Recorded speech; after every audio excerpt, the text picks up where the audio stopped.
Okay. Lock-in na, lock-in. Okay. Magandang araw sa inyong lahat.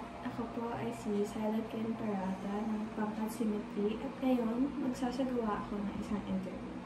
For privacy purposes, hindi ko po i-disclose yung pangalan niyo sa video. Maraming salamat sa pagpapayag mo na makipag-interview sa akin. Okay lang ba na simulan na natin? Yes. Okay, so alam naman natin sa panahon ngayon, usong-uso na yung mga beauty products na pampaputi, gaya ng Vichy, o yung mga Kojic soap, yung orange. Tapos, pwede ko pang alamin kung ano yung opinion mo sa mga produktong ito. Sa tingin mo ba ito ay nakakatulong sa pagpapabuti ng ating lipunan?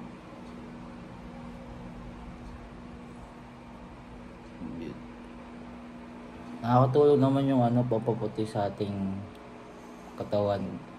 Dahil dito, gumaganda ating katawan at balat. Dahil dito, kung mag-grow up tayo tapos gumaganda ating katawan tapos mas napapabuti tayo dito kasi dito pinapadali na lang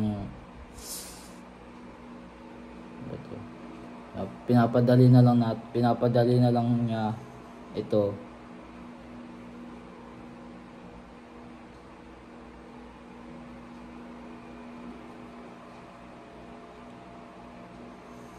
Halos lahat naman ng product na binibenta ng iba, halos maganda.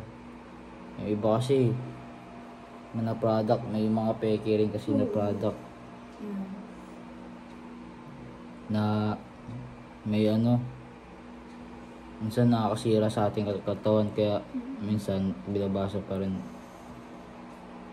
Yun. So, ngayon, kung okay lang sa'yo, maaari ko bang malaman kung nakaranas ka ba ng diskriminasyon o panghusga, pangbubuli dahil lang sa kulay ng iyong balat? Nakakaranas pa rin kahit paano. Minsan, di ko na yung mga pambubuli nila sa akin, hinayaan ko na lang. Sanay na rin ako eh. Wala naman na magagawa sa kanila eh, kung papansinin ko sila eh. Sa akin lang. Pero maano pa rin naman sila. Mababait pa rin naman sila. Binubuli lang na yung skin ko yun naman. Pero like, hindi naman pambubuli talaga na sobra-sobra na ganun. Ayos lang naman sa akin kung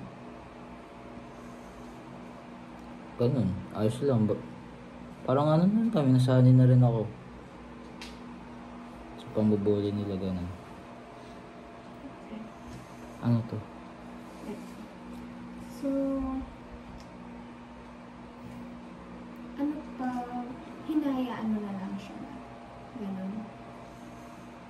Oo, hinayaan ko Gusto na lang. mo ba na, or nagka-moment ka na ba na gusto mong magsabi na, hindi to okay, o ganun, o hindi ka okay na ginagawa nila to? Ayoko rin.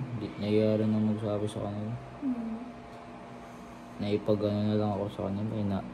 Inahayaan ko na lang.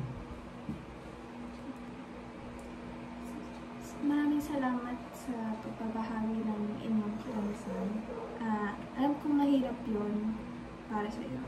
At sadyang ganun kasi talaga yung parang beauty o societal standard ng mga Pinoy. At hindi to okay. So, kung may sitwasyon man na pinubuli ka nila ulit, dapat sabihan mo talaga sila kung hindi ka okay dun sa pagtatrato nila sa'yo. So, ayun lang. May gusto ko pa pang i-add dun sa sinabi mo. Sa akin lang. Para sa akin lang. Kung may sasabihin man ako na pangbubuli nila, yun na yung ano sa akin na lang. Pang sa akin na lang yun. Pero di ko na, ano yun? Sige. Bago natin tapusin ang ating interview, may huli pa akong tanong. Bilang miyembro ng isang lipunan na may particular na beauty standard para sa kulay ng balat, ano sa palagay mo ang magagawa natin para labanan ang mga standards na ito? Or para sa'yo, paano mo siya haharapin?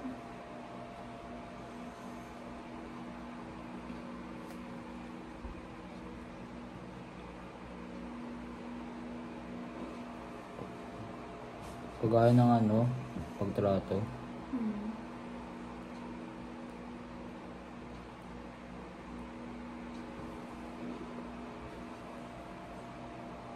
Para sa akin wala naman akong nakitang ano, maling pagtrato sa akin. Lahat naman tama.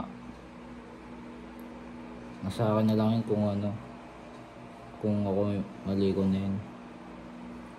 Lahat naman naging nagtrato sa akin, yung disiplina ko, tinatama yung mali ko. Dati nung bata ako pag makulit ako pinapalo ako. Pasaway batang ano kasi ako, batang pasaway pa kasi ako dati. Pero yung pagtrato nila yun, alam kong tama yun kasi bata pa ako, normal lang yun. Pati nung binata na ako, hanggang ngayon, makulit pa rin. At natuto na ako. Dinisiplina ako, kukunin lang yung cellphone ko, ganun.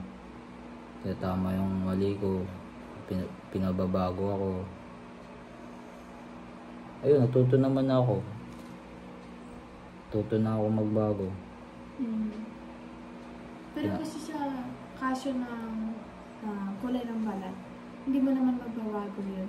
So, parang, sa aking opinion, kailangan mo talagang mahalin sarili mo. Sa balat. Oo. Ano na to sa akin eh.